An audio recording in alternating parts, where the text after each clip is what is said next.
कुछ पुरुष अपनी पूरी जवानी अपनी पत्नी पर गुस्सा करने, उसे डांटने, उसकी छोटी छोटी बातों पर चिल्लाने, कभी कभी अपमानजनक शब्द कहने में ही पूरा जीवन निकाल देते हैं। उन्हें लगता है कि पत्नी का प्रेम कभी खत्म नहीं होगा, इसीलिए उनके धैर्य और सहनशीलता की कोई सीमा नहीं।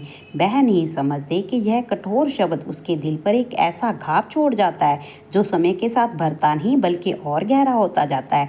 पत्नी मुस्कुराने की कोशिश करती है, परिवार को जोड़े रखने का प्रयास करती है, बच्चों के सामने आंसू छिपा लेती है और अपने टूटे हुए मन को चुपचाप समेटती रहती है। लेकिन लगातार अपमान और क्रोध और कटु व्यवहार धीरे धीरे उसके भीतर प्रेम को थका देता है। वह साथ तो निभाती है पर उसके मन की गर्माहट धीरे धीरे ठंडी पड़ने लगती है। समय बीतता जाता है, बच्चे बड़े होकर अपने जीवन में व्यस्त हो जाते हैं, घर की रौनक बदल जाती है और वही पुरुष जिसने कभी पत्नी के प्रेम को हल्के में लिया था, बुढ़ापे में भावनात्मक सहारे की तलाश करने लगता है।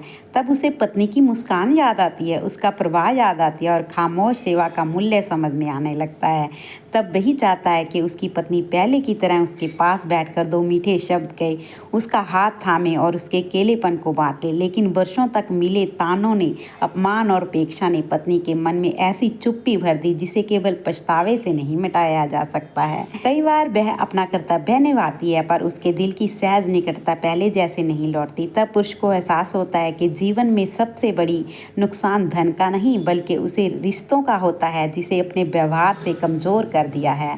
प्रेम का मूल्य तब नहीं समझना चाहिए जब जीवन की सांझ उतर आए, बल्कि तब समझना जब सामने वाला हर दिन आपका साथ निभाने के लिए तैयार है, सपने और भावनाओं का त्याग कर रहा हो।